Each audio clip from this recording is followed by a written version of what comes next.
Welcome back to Alice's Neverending Stories. I'm Alice, and we are continuing the Invisible Man by H.G. Wells,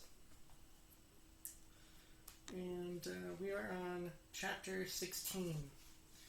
In the Jolly Cricketers, the Jolly Cricketers. That's what we're going to say. The Jolly Cricketers is just at the bottom of the hill, where the tram lines begin. The barman leant his fat red arms on the counter and talked of horses with an anemic cabman, while a black-bearded man in gray snapped up biscuit and cheese, drank Burton, and conversed in American with the policeman off duty. "What's the shouting about?" said the anemic cabman, going off at a tangent, trying to see up the hill over the dirty yellow blind in the low window of the inn. "Somebody ran by outside. Fire, perhaps?" said the barman. Footsteps approached, running heavily, and the door was pushed open violently, and Marvel, weeping and disheveled, his hat gone, the neck of his coat torn open, rushed in, made a convulsive turn, and attempted to shut the door. It was held half open by a strap. "Coming!" he bawled, his voice shrieking with terror. "He's coming! The Visible Man! After me!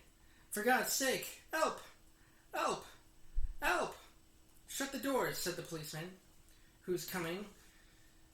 "What's the row?" He went to the door, released the strap, and it slammed. The American closed the other door. "Let me go inside," said Marvel, staggering and weeping, but still clutching the books. "Let me go inside. Lock me in, somewhere. I tell you, he's after me. I gave him the slip. He said he'd kill me, and he will." "You're safe," said the man with the black beard. "The door's shut, and what's it all about?" "Let me go inside," said Marvel, and shrieked aloud as a blow suddenly made the fastened door shiver, and was followed by a hurried rapping and a shouting outside. "Hello!" cried the policeman. "Who's there?" Mr. Marvel began to make frantic dives at panels that looked like doors. "He'll kill me! He's got a knife or something! For God's sake!" "Here you are," said the barman. "Come in here," and he held up the flap of the bar. Mr. Marvel rushed behind the bar as the summons outside was repeated. "Don't open the door," he screamed. "Please don't open the door." "Where shall I hide?" This invisible man, then?" asked the man with the black beard, with one hand behind him. "I guess it's about time we saw him." The window of the inn was suddenly smashed in, and there was a screaming and running to and fro in the street. The policeman had been standing on the settee staring out, craning to see who was at the door. He got down with raised eyebrows. "It's that," he said. The barman stood in front of the bar parlor door, which was now locked on Mr. Marvel, stared at the smashed window, and came round to the other two men. Everything was suddenly quiet. "I wish I had my truncheon," said the policeman, going irresolutely to the door. "Once we open, and he comes, there's no stopping him." "Don't you be in too much a hurry about that door," said the anemic cabman anxiously. "Draw the bolts," said the man with the black beard. "And if he comes," he showed a revolver in his hand. "That won't do," said the policeman. "That's murder." "I know what country I'm in," said the man with the beard. "I'm going to let off at his legs." "Draw the bolts." "Draw the bolts." "Not with that blinking thing going off behind me," said the barman, craning over the blind. "Very well," said the man with the black beard, and stooping down, revolver ready, drew them himself. Barman, cabman, and the policeman faced about. "Come on," said the bearded man in an undertone, standing back and facing the unbolted doors with his pistol behind him. No one came in. The door remained closed.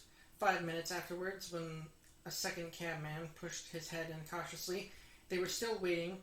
An anxious face peered out of the bar parlor and supplied information. "Are all the doors of the house shut?" asked Marvel. "He's going round, prowling round. He's an artful as the devil." "Good Lord," said the burly barman. "There's the back. Just watch them doors, I say." He looked about him helplessly. The bar parlor door slammed, and they heard the key turn. "There's the yard door and the private door." "The yard door?" He rushed out of the bar. In a minute he reappeared with a carving knife in his hand. "The yard door was open," he said, and his fat underlip dropped. "He may be in the house now," said the first cabman. "He's not in the kitchen," said the barman. "There's 2 women there, and I've stabbed every inch of it with this little beef slicer, and they don't think he's come in. They haven't noticed." "Have you fastened it?" asked the first cabman. "I'm out of frocks," said the barman. The man with the beard replaced his revolver, and even as he did so, the flap of the bar was shut down, and the bolt clicked. And then, with a tremendous thud, the catch of the door snapped, and the bar parlor door burst open. They heard Marvel squeal like a caught leveret, and forthwith they were clambering over the bar to his rescue. The bearded man's revolver cracked, and the looking-glass at the back of the parlor started and came smashing and tinkling down. As the barman entered the room, he saw Marvel curiously crumpled up and struggling against the door that led to the yard and kitchen. The door flew open while the barman hesitated, and Marvel was dragged into the kitchen. There was a scream and a clatter of pans. Marvel, head down, lugging back obstinately, was forced to the kitchen door, and the bolts were drawn. Then the policeman, who had been trying to pass the barman, rushed in, followed by one of the cabmen, gripped the wrist of the invisible hand that collared Marvel, was hit in the face, went reeling back. The door opened, and Marvel made a frantic effort to obtain a lodgment behind it. Then the cabman collared something. "I got him," said the cabman. The barman's red hands came clawing at the unseen. "Here he is," said the barman. Mr. Marvel, released, suddenly dropped to the ground and made an attempt to crawl between the legs of the fighting men. The struggle blundered round the edge of the door. The voice of the invisible man was heard for the first time, yelling out sharply as the policeman trod on his foot. Then he cried out passionately, and his fists flew round like flails. The cabman suddenly whooped and doubled up, kicked under the diaphragm. The door into the bar parlor from the kitchen slammed, covered Mr. Marvel's retreat. The men in the kitchen found themselves clutching at and struggling with empty air. "Where's he gone?" cried the man with the beard. "Out." "This way," said the policeman, stepping into the yard and stopping. A piece of tile whizzed by his head and smashed among the crockery on the kitchen table. "I'll show him," shouted the man with the black beard. And suddenly a steel barrel shone over the policeman's shoulder, and 5 bullets had followed one another into the twilight, whence the missile had come. Once he fired, the man with the beard moved his hand in a horizontal curve so that his shots radiated out into the narrow yard like spokes from a wheel. A silence followed. 5 cartridges, said the man with the black beard.